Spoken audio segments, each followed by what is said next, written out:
انا للہ و انا الیہ راجعون۔ قابل صد احترام محترم سامعین اکرام، ہر قسم کی تعریفات اس خالق مالک ارض و سماوات کے لیے، اور لاکھوں کروڑوں انگنت درود و سلام محمد مصطفیٰ صلی اللہ علیہ وآلہ وسلم کی ذات اقدس پر۔ ہماری گفتگو جیسا کہ آپ کے بخوبی علم میں ہے کہ وہ میت کے متعلق جو احکامات ہمیں شریعت نے بیان کیے ہیں ان کو ہم سیکھ رہے ہیں اور سمجھ رہے ہیں۔ سب سے پہلے یہ بات ذہن نشین رکھ لیجئے کہ چاہے کسی کی موت کی خبر ہو یا اس کے علاوہ کوئی بھی ایسی خبر جو کہ غمگین کر دینے والی ہو، کوئی نقصان کی خبر ہو، تو سب سے پہلے انسان کو خبر ملتے ہی، خبر سنتے ہی کیا کہنا چاہیے؟ انا للہ و انا الیہ راجعون۔ الذین اذا اصابتہم مصیبہ، ایمان والوں کی یہ نشانی ہے کہ جب بھی انہیں کسی قسم کی کوئی بھی مصیبت، کوئی بھی پریشانی، کوئی بھی دکھ، کوئی بھی تکلیف پہنچتی ہے تو وہ انا للہ و انا الیہ راجعون کہتے ہیں۔ یہ اس بات کا اظہار ہوتا ہے کہ ہمارا اپنا تو کچھ بھی نہیں ہے، نہ ہمارا کوئی کمال ہے، نہ ہم کسی نقصان سے اپنے آپ کو خود بچا سکتے ہیں۔ اللہ رب العزت کے اختیار میں ہی ہے سارا کچھ، اللہ کی امانت ہی اللہ نے اپنے پاس واپس لے لی، ہم روک نہیں سکتے، ہم کچھ کر نہیں سکتے، ہم اللہ کی رضا میں راضی ہیں۔ یہ جملہ، یہ آیت مبارکہ انا للہ و انا الیہ راجعون کہ بے شک اللہ ہی کے لیے ہے اور اسی کی طرف لوٹ کر جانے والے، یہ اس بات کا اظہار ہے کہ ہم اللہ کی رضا میں راضی ہیں۔ اب آئیے اپنی گفتگو کا آغاز وہیں سے کرتے ہیں جہاں ہم نے سلسلہ کلام جو ہے وہ روکا تھا کہ میت کو غسل دینا اور اس کا ایک مختصر طریقہ کار جو ہے وہ میں نے آپ کے گوش گزار کیا تھا۔ اب اگلا جو مرحلہ آتا ہے وہ آتا ہے اس کو کفن دینے کا، یعنی غسل کے بعد جو اگلا مرحلہ ہے وہ کفن دینے کا ہے۔ کفن دینے کے لیے رسول اللہ صلی اللہ علیہ وآلہ وسلم نے یہ ترغیب دی ہے، نبی صلی اللہ علیہ وسلم نے یہ ترغیب دی ہے کہ اپنے مردوں کو سفید کپڑے میں کفن دیا کرو، اپنے مردے کو سفید کپڑوں میں کفن دیا کرو۔ لیکن یہ ضروری نہیں ہے کہ سفید کپڑوں میں ہی کفن دیا جائے۔ بعض لوگ اپنی زندگی میں اپنا کفن جو ہے وہ بنا کر حج یا عمرہ کے لیے جاتے ہیں اور زمزم کے پانی سے اس کو دھو لاتے ہیں اور کہتے ہیں کہ ہمیں اس میں کفن دیا جائے۔ ایسا کرنے میں کوئی حرج والی بات نہیں ہے، لیکن یہ نہیں سمجھا جائے گا کہ اس زمزم سے دھونے کی وجہ سے ہمارے کفن میں ہمیں کوئی برکت حاصل ہوگی یا ہمیں قبر کے عذاب سے ہمیں بچا لیا جائے گا۔ ایسا کوئی عقیدہ اگر رکھ کے کرے تو پھر غلط ہے، ایسا کوئی نظریہ نہیں ہونا چاہیے۔ ویسے اگر کسی کا دل چاہتا ہے کہ میرا کفن میں خود سلیکٹ کروں، خود بناؤں، زمزم سے اس کو دھو لوں، تو زمزم کی ایک پانی کی ایک فضیلت ہے، تو اس میں کوئی حرج نہیں، میں اس کی دلیل انشاءاللہ دوں گا تو آپ کو بات سمجھ میں آ جائے۔ تو یہ ضروری نہیں ہے کہ افضل بہتر یہی ہے، لیکن اگر انسان کی اپنی، مرنے والے کی اپنی خواہش ہو کہ اسے فلاں کپڑے میں کفن دیا جائے یا وہ وصیت کرے کہ مجھے فلاں کپڑے میں کفن دیا جائے، تو اس کو اسی کپڑے میں کفن دینا چاہیے۔ اور یہ بات بھی حضرت ابو سعید خدری رضی اللہ تعالیٰ عنہ کی روایت میں ہے، اور ان کا یہ عمل تھا کہ انہوں نے فوت ہونے سے پہلے جو ہے ایک لباس منگوایا خاص، اور وہ لباس پہنا، فوت ہونے سے پہلے وہ لباس پہنا، اور انہوں نے صحابہ اکرام جو ان کے گرد موجود تھے انہوں نے جب پوچھا کہ آپ نے ایسا کیوں کیا، تو انہوں نے فرمایا کہ میں نے یہ لباس اس لیے پہنا کیونکہ میں نے محمد الرسول اللہ صلی اللہ علیہ وآلہ وسلم سے سنا ہے کہ قیامت والے دن انسان جب اٹھایا جائے گا تو اس کے تن پر وہی لباس ہوگا جس میں وہ موت واقع ہوئی ہے اس پر، جس پر اس سے یہ بھی پتہ چلا کہ انسان کو اپنا لباس ہمیشہ چاہے وہ عورت ہو یا مرد ہو وہ شرعی تقاضوں کے مطابق رکھنا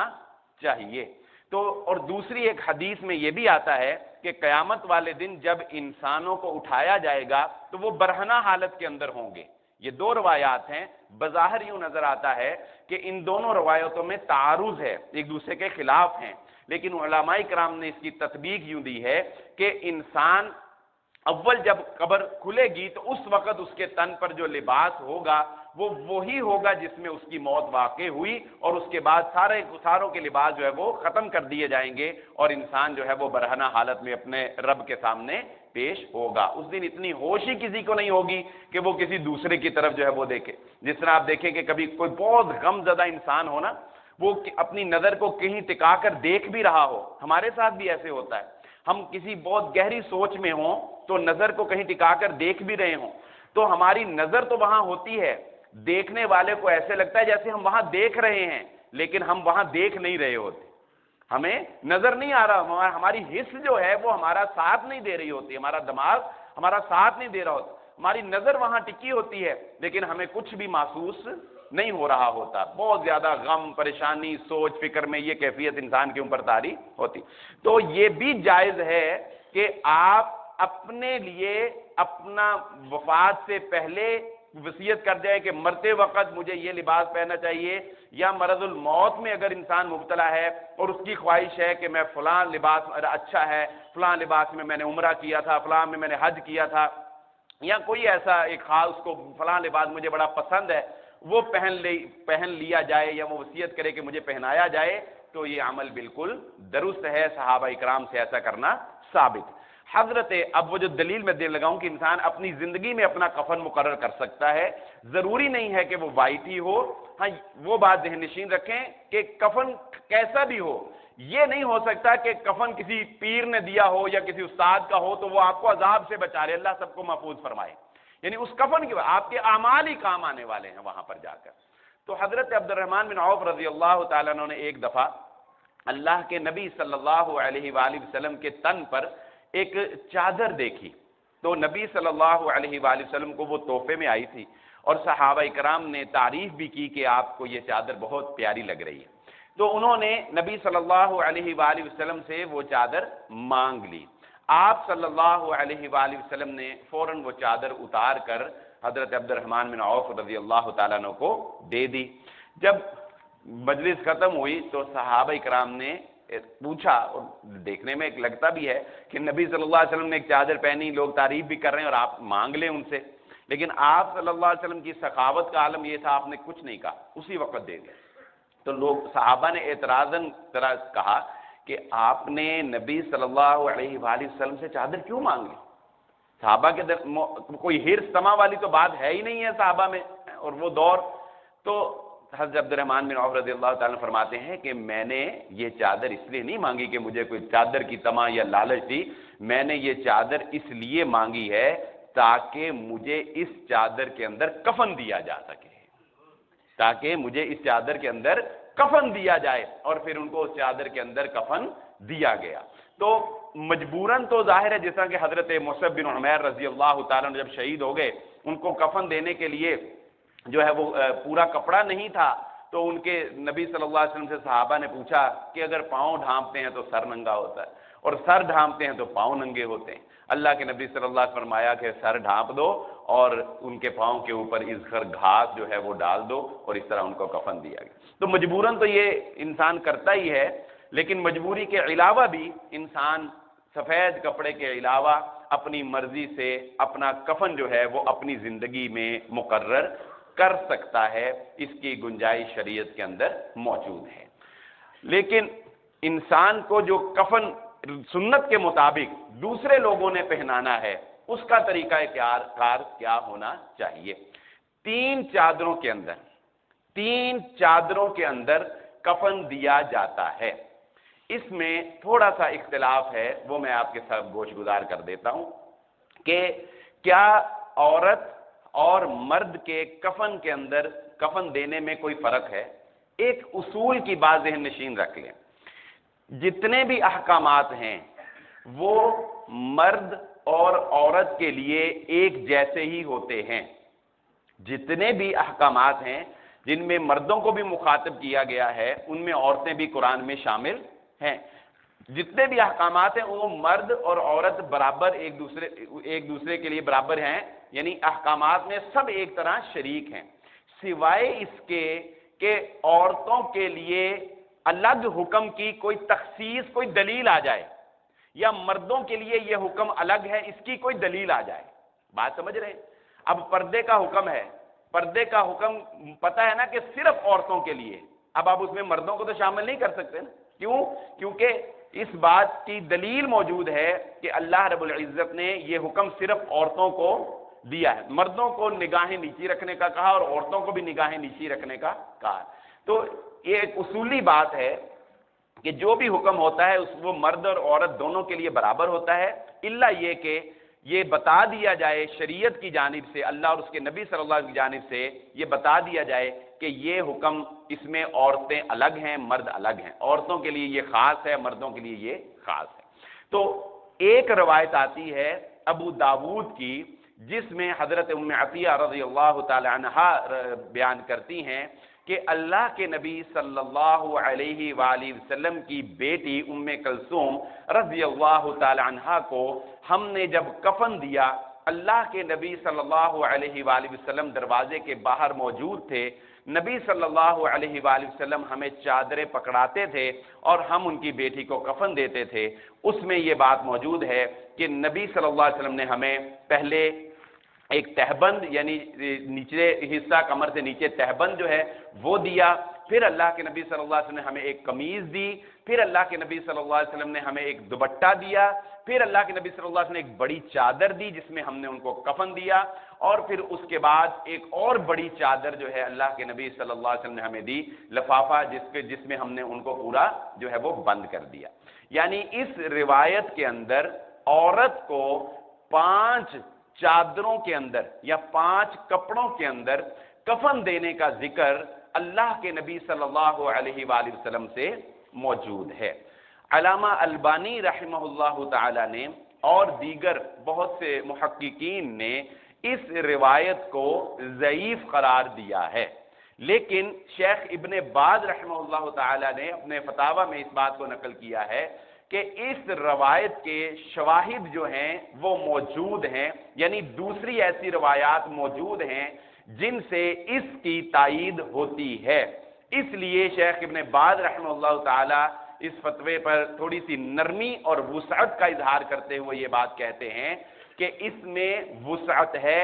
افضل اور بہتر یہی ہے کہ عورت کو بھی 3 چادروں کے اندر کفن دیا جائے، کیونکہ 3 چادروں میں کفن دینے والی روایات جو ہیں وہ بالکل صحیح ہیں اور ان میں کوئی کسی قسم کی شک کی گنجائش نہیں، لیکن وہ کہتے ہیں کہ اس میں وسعت ہے، اگر کوئی 5 چادروں میں بھی عورت کو کفن دے دیتا ہے تو ہمیں اس کو برا بھلا یا غلط نہیں کہنا چاہیے، یا یہ نہیں کہنا چاہیے کہ اس نے کوئی بدعت جو ہے وہ کی، کیونکہ یہ بات ذہن نشین رکھیں، جن معاملات میں علماء کے درمیان تحقیق میں اختلاف ہوتا ہے نا، اس میں آپ یہ تو بیان کر سکتے ہیں یا جو بھی مجتہد ہے محقق ہے کہ میری رائے یہ ہے اور میرا طریقہ یہ ہے، لیکن دوسرے کو بالکل بدعت کہہ دینا وہ اچھا عمل نہیں ہے۔ جیسا کہ مثال کے طور پہ اب صلاۃ التسبیح ہے، صلاۃ التسبیح کے بارے میں اب ہمارے جو اساتذہ اکرام ہیں جامعہ سلفیہ حافظ مسعود عالم حفظہ اللہ، ان تمام علماء اکرام کا فتویٰ اور تحقیق یہی ہے کہ صلاۃ التسبیح کے متعلق جو روایات ہیں وہ صحیح ہیں، وہ درست ہیں اور صلاۃ التسبیح پڑھنی چاہیے، جبکہ دوسری طرف ایسے علماء بھی ہیں جو یہ کہتے ہیں کہ صلاۃ التسبیح والی روایات جو ہیں وہ ضعیف ہیں اور صلاۃ التسبیح ثابت نہیں پڑھنی چاہیے۔ اب جو کہتے ہیں نا کہ نہیں پڑھنی چاہیے، ان کو یہ نہیں کہنا چاہیے کہ یہ پڑھنا بدعت ہے، بات سمجھ رہے ہیں؟ ان کو بعض لوگ اتنے جو ہے سخت الفاظ استعمال کر لیتے ہیں کہ وہ کہہ دیتے ہیں کہ یہ پڑھنا بدعت ہی ہو گیا ہے، نہیں، یہ غلط رویہ ہے۔ بھئی اگر کسی چیز کا کوئی وجود موجود ہی نہیں ہے پھر تو چلو کہو اس کو بدعت ہے، لیکن روایات موجود ہیں اور بعض علماء محقق علماء اس کو صحیح بھی کہہ رہے ہیں، تو آپ یہ کہہ دیں کہ ہماری تحقیق کے مطابق یہ صحیح نہیں ہے، ہاں جن کی تحقیق کے مطابق یہ درست ہے آپ ان کے فتوے پر عمل کر لیں، آپ کو اس کا ثواب ہوگا، وہ اپنی تحقیق پر عمل کر لیں، ان کو ان کا ثواب ملے گا۔ تو اسی طرح کفن کے معاملے میں بھی اتنی سختی نہیں ہے، اگر کوئی عورت کو اس طرح 5 چادروں میں کفن دینا چاہتا ہے یا دیتا ہے تو آپ کہتے ٹھیک ہے ہم اس کو جو ہے افضل نہیں سمجھتے، ٹھیک ہے آپ نے کیا آپ کی مرضی، ہم اس کو افضل سمجھتے ہیں کہ عورت ہو یا مرد ہو اس کو 3 چادروں کے اندر کفن دینا چاہیے۔ اور اس کا طریقہ کوئی خاص نہیں ہے، بہت آسان سا طریقہ ہے۔ آپ کسی کو کہتے ہیں جو کفن بناتے ہیں وہ بنا دیں گے کہ ایک چادر جو ہے وہ پہلے میت کے نیچے ڈال لی جائے اور اس کو وہ چاک بنا دیتے ہیں، اس کو ہلکا سا وہ آگے کر دیتے ہیں، اس کو لپیٹ دیا جائے، اسی طرح تیسری چادر جو ہے وہ لپیٹ دی جائے دائیں بائیں سے، اور اسی طرح آخری جو چادر ہے اس کو دائیں بائیں سے لپیٹ کر اور آگے سے لپیٹ کر وہ باندھ دیا جاتا ہے۔ پھر قبر میں ڈالتے ہوئے جو پاؤں کی طرف گرہ لگی ہوتی ہے اس کو کھول دیا جاتا ہے۔ یہ کام صرف حوصلے کی بات ہے، کوئی ایسے مشکل نہیں ہے یا کوئی ایسے خاص کوئی ٹیکنیکل طریقے نہیں ہیں کہ کفن اسی طریقے سے جو ہے وہ دیا جائے اور غسل اسی طریقے سے دیا جائے، یہ بہت آسان ہے۔ لیکن ہم لوگ چونکہ دینی امور پر عمل نہیں کرتے، اس لیے ہمیں میت کو نہلانے کے لیے غسل دینے کے لیے بھی اوروں کا سہارا لینا پڑتا ہے، اور اسی طرح ہمیں اس کو کفن دینے کے لیے بھی اوروں کا سہارا لینا پڑتا ہے۔ تو یہ بالکل سادہ تھا اور اس کا آسان سا طریقہ، اس میں جو ڈیٹیل تھی 3 اور 5 کی اس کی وضاحت جو ہے وہ میں نے آپ کے سامنے کر دی۔ اس کے بعد معاملہ آتا ہے جنازے کو اٹھانا اور اس کو لے کر جانا۔ خواتین کو رسول اللہ صلی اللہ علیہ وآلہ وسلم نے جنازے کے ساتھ جانے سے منع فرما دیا ہے۔ مرد حضرات اللہ کے نبی صلی اللہ علیہ وآلہ وسلم کی تعلیمات کے مطابق افضل اور بہتر یہی ہے کہ سوار جو ہیں وہ جنازے سے یعنی میت سے پیچھے چلیں، پیدل جو ہیں ان کو گنجائش ہے کہ وہ جنازے سے تھوڑا آگے بھی چل سکتے ہیں، بہتر یہی ہے کہ جنازے کے پیچھے چلا جائے، لیکن اگر کوئی آگے بھی چلتا ہے تو یہ نہیں کہ اس نے کوئی غلط بات کی۔ ہمارے ہاں ایک رواج ہے کہ بلکہ اس کو رواج نہیں، اس کو بدعت کہنا چاہیے کیونکہ اس کا تو کوئی ثبوت ہی نہیں ہے، کہ جب میت کو اٹھایا جاتا ہے، چارپائی کو کندھا دیا جاتا ہے تو اونچی آواز سے کہا جاتا ہے کلمہ شہادت، اور سب کہتے ہیں لا الہ الا اللہ۔ صحابہ اکرام کا عمل یہ تھا جو صحیح روایات میں موجود ہے، شیخ البانی نے اس کی تحقیق کر کے لکھا ہے، ان کی کتاب الجنائز میں آپ تفصیلات پڑھ سکتے ہیں، میں تو اس میں سے انتخاب کر کے آسان الفاظ میں آپ کے سامنے گوش گزار کر رہا ہوں کہ صحابہ اکرام کا عمل یہ تھا کہ وہ جنازے کے ساتھ جاتے ہوئے بولنے کو پسند نہیں کرتے تھے، جنازے کے ساتھ خاموشی کے ساتھ، افسردگی کا لمحہ ہے، جب انسان افسردہ ہوتا ہے تو خاموش ہوتا ہے، تو صحابہ اکرام خاموش رہنے کو پسند کرتے تھے، یا دعا کا کوئی وقت مقرر نہیں ہے، آپ اپنے ہی منہ کے اندر میت کے لیے دعا جو ہے وہ کرتے رہے، لیکن چارپائی اٹھاتے وقت اونچی آواز سے کلمہ شہادت کہنا اور پھر پیچھے لوگوں کا لا الہ الا اللہ پڑھنا، یہ رسول اللہ صلی اللہ علیہ وآلہ وسلم سے یا صحابہ اکرام سے کسی سے بھی ثابت نہیں ہے۔ ہم نے اپنے بزرگوں سے یہ سنا ہے، پتہ نہیں یہ بات صحیح ہے یا نہیں، آپ نے بھی شاید سنا ہوگا کہ ہندو جو ہیں، جب ہم ہندوستان میں یعنی رہتے تھے مسلمان اور اکٹھے، پاکستان نہیں تھا، تو ہندو جو ہیں جب وہ اپنی کسی مردے کو اٹھاتے ہیں تو وہ اونچی آواز سے کہتے ہیں رام رام رام رام، اونچی آواز۔ تو مسلمانوں نے اس وقت جو ہے ان کو یہ فرق دکھانے کے لیے اونچی آواز سے کہنا شروع کر دیا کلمہ شہادت لا الہ الا اللہ، تو کہتے ہیں کہ یہ وہاں سے یہ رواج جو ہے یہ عام ہوا۔ بہرحال پاکستان کے اندر تو اب ایسا بھی کوئی معاملہ نہیں ہے، اس لیے ہم یہ کہیں گے کہ یہ عمل کلمہ شہادت کہنا اونچی آواز سے یہ درست نہیں ہے۔ میت چاہے مسلمان کی ہو، چاہے عیسائی کی ہو، چاہے کافر کی ہو، اللہ کے نبی صلی اللہ علیہ وآلہ وسلم نے یہودی کا جنازہ جاتے ہوئے اللہ کے نبی صلی اللہ علیہ وآلہ وسلم کھڑے ہو گئے تھے۔ اللہ کے نبی صلی اللہ علیہ وسلم، آپ اگر اپنی گاڑی میں ہیں، جنازہ آ رہا ہے، گاڑی روک لیں، گاڑی سے اتر کر کھڑے ہو جائیں، بیٹھے رہنا جو ہے یہ درست نہیں ہے۔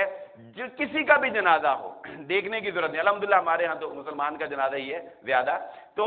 مسلمان کا جنازے کا احترام تو پھر بہت زیادہ ہے، تو اس لیے یہ بھی ایک میت کا احترام ہے کہ رسول اللہ صلی اللہ علیہ وآلہ وسلم نے ہمیں یہ ادب سکھایا ہے کہ جنازہ جا رہا ہو آپ سواری روک لیں، ٹھہر جائیں، اگر بیٹھے ہیں اپنی دکان میں باہر بیٹھے ہیں تو کھڑے ہو جائیں، اگرچہ آپ نے جنازے کے ساتھ نہیں بھی جانا تب بھی اس کے احترام میں آپ کو کھڑا ہونا چاہیے۔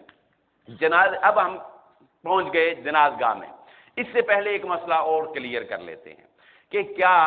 مسجد میں جنازہ پڑھا جا سکتا ہے یا نہیں؟ یا جنازہ پڑھنے کے لیے کھلے میدان میں یا جس طرح قبرستان کے باہر جنازگاہ بنی ہوتی ہے وہاں پر ہی جنازہ ادا کرنا چاہیے۔ تو اس ضمن میں بھی یہ بات ذہن نشین رکھیں کہ افضل اور بہتر عمل یہی ہے کہ جنازے کو جنازگاہ میں ہی یا کھلے میدان میں ہی ادا کیا جائے، بہتر عمل یہی ہے۔ لیکن ایسا بھی نہیں ہے کہ مسجد میں بالکل میت کو داخل ہی نہیں کیا جا سکتا یا میت کو بالکل جو ہے جنازہ مسجد میں پڑھا ہی نہیں جا سکتا، ایسا بھی نہیں ہے۔ اگر کبھی بارش ہو رہی ہو، بامر مجبوری، یا کوئی کھلا میدان نہ ہو، یا جنازگاہ نہ ہو، یا کوئی اور کسی قسم کا مسئلہ ہو، تو کوشش یہ کی جا سکتی ہے کہ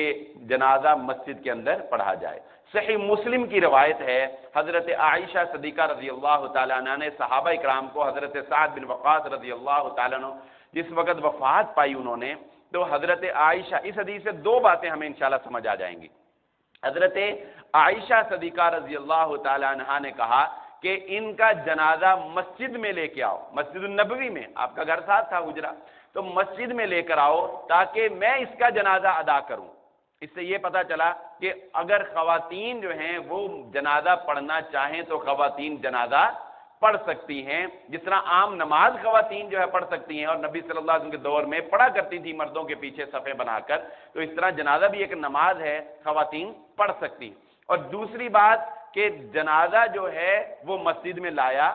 جا سکتا ہے۔ حضرت عائشہ رضی اللہ تعالیٰ عنہ نے کہا کہ لاؤ اس کو مسجد میں، لیکن صحابہ اکرام مسجد میں نہیں لے کر آئے، تو مزید وضاحت حضرت عائشہ صدیقہ رضی اللہ تعالیٰ عنہ نے یہ فرما دی کہ لوگ کتنی جلدی بھول جاتے ہیں کہ اللہ کے نبی صلی اللہ علیہ وسلم نے حضرت سہل رضی اللہ تعالیٰ عنہ کا جنازہ مسجد میں ادا کیا تھا۔ یعنی نبی صلی اللہ علیہ وآلہ وسلم کا عمل حضرت عائشہ صدیقہ رضی اللہ تعالیٰ عنہ نے بیان کر دیا کہ نبی صلی اللہ علیہ وسلم نے مسجد کے اندر فلاں صحابی کا جنازہ جو ہے وہ ادا کیا تھا۔ تو اس روایت سے، اور صحیح مسلم کی یہ روایت ہے جس کے اندر شک کی کوئی گنجائش نہیں ہے، یہ واضح طور پر ہمیں پتہ چل گیا کہ مسجد کے اندر جنازہ ادا کرنے میں کوئی قباحت نہیں ہے۔ اور ایک مسئلہ ذہن سے رہ گیا، جس نے میت کو غسل دیا ہے، یہ پیچھے سے ہم تھوڑا پیچھے چلے جائیں، جس نے میت کو غسل دیا ہے اس کا غسل کرنا یا اس کا وضو کرنا، تو اس بارے میں بھی نرمی ہے، اور اس کا لب لباب اور خلاصہ میں ذکر کر دیتا ہوں، صرف بحث لمبی ہے اس میں، کہ ایک روایت میں اس بات کا ذکر ہے کہ اللہ کے نبی صلی اللہ علیہ وآلہ وسلم نے حکم دیا کہ جو انسان میت کو غسل دے وہ خود بھی غسل کرے، لیکن دیگر بہت سی روایات میں اور صحابہ اکرام کے عمل میں، جیسا کہ حضرت عبداللہ بن عمر رضی اللہ تعالیٰ عنہ سے اور دیگر صحابہ سے یہ ثابت ہے کہ وہ یہ کہتے ہیں کہ ہم میں سے کوئی اگر میت کو غسل دیتا تھا تو وہ لازماً غسل نہیں بھی کرتا تھا۔ تو اس متعلق تمام روایات کو اکٹھا کرنے کے بعد علماء کرام نے جو خلاصہ کلام نکالا ہے وہ یہ ہے کہ میت کو غسل دینے والا اگر غسل کر لے تو یہ مستحب ہے، یہ بہتر ہے، لیکن اس کے اوپر غسل کرنا فرض نہیں ہوتا۔ میت کو غسل دینے والے پر غسل کرنا فرض نہیں ہے، لیکن اگر وہ غسل کر لیتا ہے تو یہ مستحب عمل ہے۔ نبی صلی اللہ علیہ وسلم نے جو کہا کہ غسل کرے اس کو استحباب کے اوپر محمول کیا جائے گا، دیگر تمام روایات کو مد نظر رکھتے ہوئے۔ جنازگاہ کے اندر آپ پہنچ گئے، جنازہ بھی ایک نماز ہے جس طرح کے دوسری نمازیں ہیں، ہاں طریقہ کار اس کا مختلف ہے، اور ہر نماز کا طریقہ مختلف ہے۔ ہر نماز، فجر کی نماز کا طریقہ 2 رکعت ہیں، ظہر کی 4 ہیں، سری ہے، فجر جہری ہے، اور مغرب 3 رکعتیں جہری ہیں، عشاء جو ہے وہ 4 ہیں، تو ہر کوئی نہ کوئی فرق ڈفرنس ہے نا۔ اسی طرح صلاۃ الکسوف، صلاۃ الخسوف، یہ چاند گرہن اور سورج گرہن، ان کی نماز کا طریقہ کچھ اور ہے۔ اسی طرح صلاۃ الاستسقاء ہے، اسی طرح صلاۃ الخوف ہے۔ صلاۃ الخوف کے مختلف طریقے جو ہیں وہ قرآن میں بیان ہے، احادیث میں بیان ہے۔ تو نمازیں جو بھی ہیں ان کے تھوڑے تھوڑے فرق سے شریعت نے ہمیں ان کے طریقے مختلف بیان کیے ہیں، ساری نمازیں۔ تو ہر نماز جو ہے اس کے لیے وضو ضروری ہے، وضو کے بغیر نماز نہیں ہوتی۔ اسی طرح صلاۃ الجنازہ، جنازہ جو ہے یہ بھی ایک نماز ہے، اور جس طرح ہر نماز کے لیے وضو ضروری ہے، اسی طرح نماز جنازہ کے لیے بھی وضو کرنا ضروری ہے۔ یہ بہت بڑی سعادت ہے کسی انسان کے لیے جو رسول اللہ صلی اللہ علیہ وآلہ وسلم نے بیان فرمائی. اور بڑے بڑے محدثین اس بات کو جو ہے اپنے مخالفین کو ذکر کرتے رہے کہ ان کے مخالفین جب ان کے اوپر کوئی طعن کرتے تھے یا جب ان کے مخالفین جو ہے وہ ان کو نیچا دکھانے کی کوشش کرتے تھے تو وہ انہیں پتہ کیا کہتے تھے؟ وہ کہتے تھے ہمارا اور تمہارا فرق جو ہے وہ ہمارے جنازے پر پتہ لگ جائے گا. جب ہمارے جنازے اٹھیں گے نا تو پتہ چلے گا. کیا پتہ چلے گا؟ کہ اللہ کے نبی صلی اللہ علیہ وآلہ وسلم نے ارشاد فرمایا جس شخص کے جنازے میں 40 بندے موحد جنہوں نے اللہ رب العزت کے ساتھ شرک نہ کیا ہو وہ اس بندے کے لیے جب اللہ سے سفارش کرتے ہیں اللہ رب العزت ان کی شفاعت کو لازماً قبول فرما لیتے ہیں. اب آپ دیکھ لیں کہ آپ کے ملنے والے کیسے ہیں. آپ کی پہلی صف جو جنازے کی بنے گی اس کے نمازی کون ہوں گے؟ آپ کے اقربا کون ہوں گے؟ تو میں تو سمجھتا ہوں کہ یہی کسی انسان کی بہت بڑی سعادت کی بات ہے کہ اس کا تعلق ایسے لوگوں سے ہو کہ کم از کم آپ کی میت میں، زندگی میں تو انسان سے بڑے گناہ بھی ہوتے ہیں، ہم گناہ گار ہیں، کم از کم اتنی کاوش اور کوشش تو ہونی چاہیے نا کہ یار ایسے لوگوں سے کوئی واسطہ، کوئی تعلق ہو. آج کل ٹائم کس کے پاس؟ آج کل تو ٹائم ہی نہیں ہے لوگوں کے پاس. مصروفیت نے ہماری جانیں نکالی ہوئی ہیں، موبائل نے ہمیں جو ہے وہ دبوچ رکھا ہے. لیکن کم از کم نیک لوگوں سے اتنا تعلق ضرور بنا لیں کہ آپ کے جنازے میں 40 نیک بندے شریک ہو جائیں جنہیں کم از کم توحید کا پتہ ہو اور جو کم از کم آپ کے لیے دعا کرنا جانتے ہوں، جو کم از کم آپ کے لیے دعا کرنا جانتے. کیونکہ اللہ کے نبی صلی اللہ علیہ وآلہ وسلم نے ارشاد فرمایا کہ جب تم میت کے لیے دعا کرو، کسی اپنے بھائی کے لیے دعا کرو فَأَخْلِصُوا لَهُ الدُّعَاء، تو خالص ہو کر خلوص نیت کے ساتھ اس کے لیے دعا کیا کرو، خلوص نیت کے ساتھ اس کے لیے دعا کیا کرو. تو یہ بہت بڑی سعادت کی بات ہے. اور اللہ کے نبی صلی اللہ علیہ وآلہ وسلم نے یہ بات بھی ارشاد فرمائی. مفادات کی دنیا میں اصل میں ہم اس قدر جکڑے جا چکے ہیں کہ ہم لوگ جنازہ بھی پڑھنے جاتے ہیں تو ہماری کوشش زیادہ یہی ہوتی ہے کہ جس کے ساتھ تعلق ہے بس اس کو چہرہ دکھانا ہے کہ ہم بھائی تمہارے حاضری لگا کر گئے. فطرت بھی انسان کی ہے، کوئی اس میں ایسی بات نہیں ہے کہ یہ کوئی غلط ہے. فطرت ہے انسان کی کہ حاضری لگوانے کی کوشش ہر بندہ کرتا ہے، آگے ہو کر جو ہے اس کو ملتا ہے، اس کے ظاہر افسوس بھی ہے لیکن ایک حاضری سی لگ جائے. لیکن اس حاضری کے پیچھے اگر خلوص نہیں ہے تو اس حاضری کا فائدہ کیا رہ گیا ہے؟ پھر تو صرف دنیا داری رہ جائے گی. حاضری تو لگ گئی لیکن حاضری کے ساتھ اس مرنے والے کے لیے دل میں ایک خلوص، ایک محبت کہ اللہ رب العزت اس کو بخش دے، میری دعا اللہ اس کے حق میں قبول فرما لے کہ کل کو میں بھی اسی جگہ پر آؤں گا، مجھے اس سے فرار نہیں ہے. تو لوگوں کے دلوں کے اندر اللہ رب العزت میرے لیے نرمی پیدا فرما دیں گے اور میرے لیے خلوص جو اللہ رب العزت ان کے لیے پیدا فرما دیں. اللہ کے نبی صلی اللہ علیہ وآلہ وسلم نے فرمایا جو شخص خلوص نیت کے ساتھ، اس میں ریاکاری کا کوئی شائبہ نہیں ہونا چاہیے، کیونکہ ریاکاری تو عمل کو ضائع نہیں کرتی بلکہ وبال جان بنا دیتی ہے. الٹا انسان پھنس جاتا ہے. ایک تو ہے نا آپ نے کوئی کام کیا، نہ نفع ہوا نہ نقصان، برابری پر چھوٹ گئے. ریاکاری ایسا گناہ ہے برابری پر نہیں چھوٹتا انسان، الٹا نیکی کر کے انسان کے گلے میں پھندا پڑ جاتا ہے. الٹا، کیونکہ اللہ کے نبی صلی اللہ علیہ وسلم نے فرمایا نا کہ جہنم کی آگ سب سے پہلے انہی 3 اشخاص سے بھڑکائی جائے گی، جس میں ایک عالم دین ہوگا، ایک شہید ہوگا، ایک سخی ہوگا جو ریاکاری کے لیے یہ کام کیا. تو نبی صلی اللہ علیہ وسلم نے فرمایا جو اپنے بھائی کا جنازہ پڑھتا ہے، اللہ کے نبی صلی اللہ علیہ وسلم فرمایا اس کو اللہ رب العزت 1 قیراط کے برابر ثواب عطا فرماتے ہیں، اور جو اس کو قبرستان تک دفنا کر آتا ہے اللہ رب العزت اس کو 2 قیراط کے برابر ثواب عطا فرماتے ہیں. یہ پیمانے ہماری سمجھ سے تھوڑے بالا تر ہیں کیونکہ یہ غیب کی باتیں ہیں نا. کیسے یہ پیمانے بنے ہیں، کیسے وزن ہوگا نامہ اعمال کا، کیسے ہمارے عمل تولے جائیں گے، یہ اللہ رب العزت جانتا ہے، ہم سمجھ نہیں سکتے ابھی ان پیمانوں کو. تو نبی صلی اللہ علیہ وسلم صحابہ نے پوچھا اے اللہ کے نبی صلی اللہ علیہ وسلم 1 قیراط کے بارے میں تھوڑی وضاحت فرما دیں کہ 1 قیراط کتنا ہوگا. اللہ کے نبی صلی اللہ علیہ وسلم نے فرمایا 1 قیراط پہاڑ جتنا ہوگا. اور یہ مرنے والے کا حق بھی ہے. جنازہ پڑھنا فرض عین اگرچہ نہیں ہے، فرض کفایہ ہے. جنازہ پڑھنا فرض کفایہ ہے، اور فرض کفایہ کی تعریف آپ سمجھتے ہوں گے، مختصر سی میں بیان بھی کر دیتا ہوں کہ فرض کفایہ یہ ہوتا ہے کہ وہ عمل اگر اہل علاقہ میں سے چند افراد بھی ادا کر لیں تو باقیوں سے بھی وہ ساقط ہو جاتا ہے. اگر چند افراد ادا کر لیں تو باقیوں سے بھی وہ ساقط، یعنی سب کا ادا کرنا ضروری نہیں ہے. مثال سے سمجھ لیں، جیسے مثال کے طور پہ 10 آدمی بیٹھے ہوئے ہیں، باہر سے آنے والے نے کہا السلام علیکم،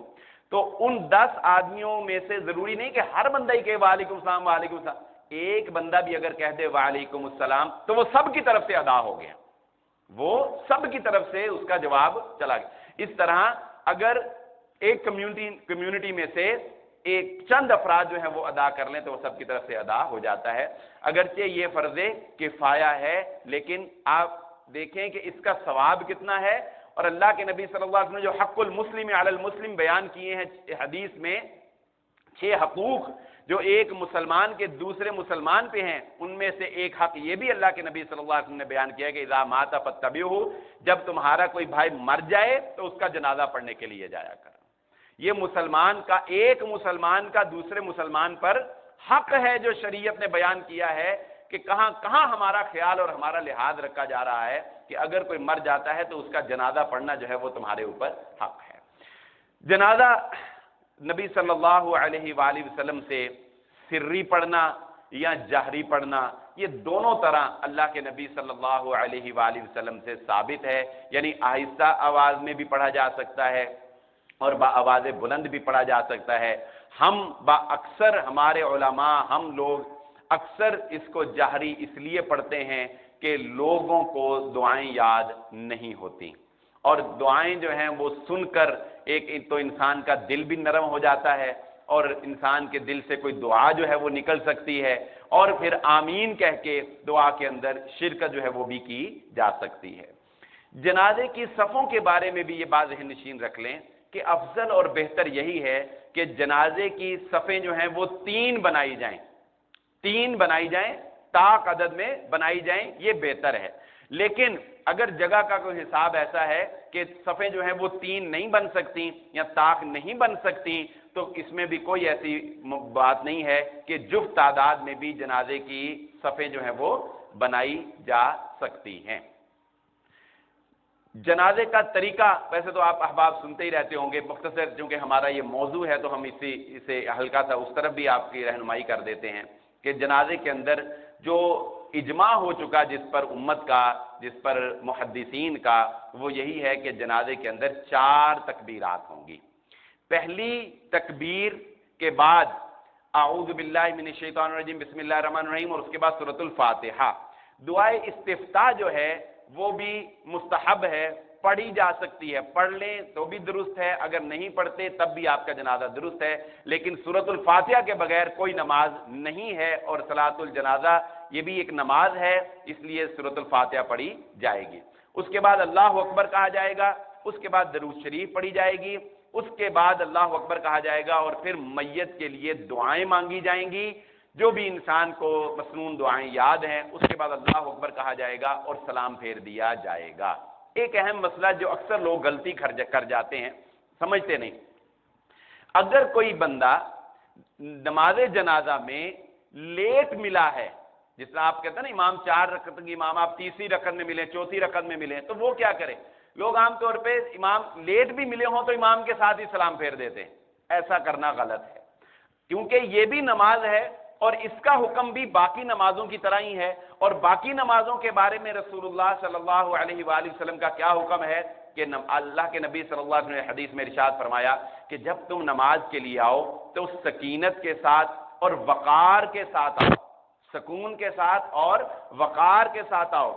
جو امام جس حالت میں ہو اس کے ساتھ مل جاؤ، اور جو نماز تمہاری باقی رہ جائے اس کو پورا کر لو، جو نماز تمہاری باقی رہ جائے اس کو پورا کر لو. تو اسی طرح نماز جنازہ میں اگر آپ دوسری تکبیر میں ملے ہیں یا تیسری میں ملے ہیں تو آپ کے لیے وہ پہلی ہی ہے،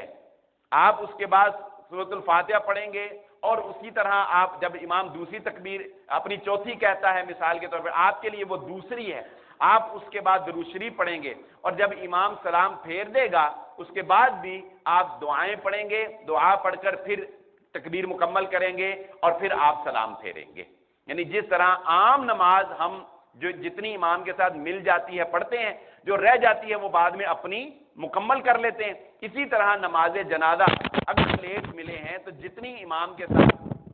ملیں گے وہ پڑھیں گے، جو رہ جائے گی اس کو آپ بعد میں مکمل کر کے سلام جو ہے وہ پھیر دیں گے۔ یہ طریقہ بھی کہیں بھی رسول اللہ صلی اللہ علیہ وسلم یا صحابہ سے ثابت نہیں۔ بعض لوگ یہ سمجھتے ہیں ایک طرف سلام پھیرتے ہیں ایک ہاتھ چھوڑ دیتے ہیں، دوسری طرف سلام پھیرتے ہیں دوسرا ہاتھ چھوڑ دیتے ہیں، یہ کہیں بھی اللہ کے نبی صلی اللہ علیہ وسلم ثابت نہیں ہے۔ بس سلام پھیریں جس طرح آپ عام نماز میں بیٹھے ہوتے ہیں تشہد میں، جب سلام پھیرتے ہیں دونوں طرف اس کے بعد آپ نماز سے باہر ہیں، اسی طرح صلاۃ الجنازہ میں بھی جب آپ سلام پھیر دیں گے اس کے بعد آپ نماز سے باہر ہیں، اپنے ہاتھ جو ہے جیسے مرضی کر لیں۔ میت کے لیے دعا کرنے کے، ویسے تو دعا کا کوئی مقام نہیں ہے، آپ کسی وقت بھی دعا کر سکتے ہیں، ہر وقت اس کے لیے دعا کریں، دعا کے لیے کوئی خاص مقام نہیں ہے، لیکن ابتدا سے انتہا تک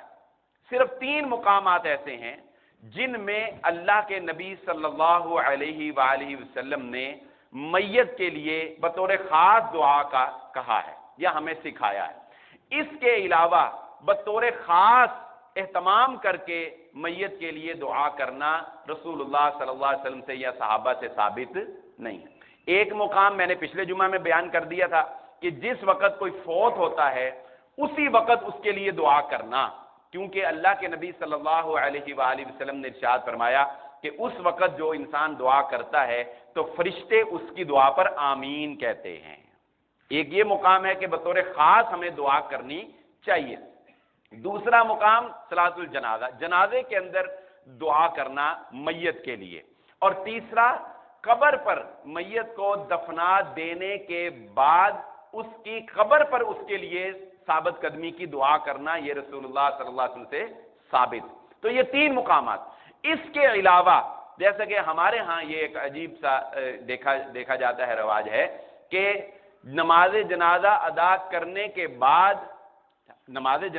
کرنے کے بعد پھر چارپائی کے گرد اکٹھے ہو کر باقاعدہ جو ہے وہ دعا کی جاتی ہے۔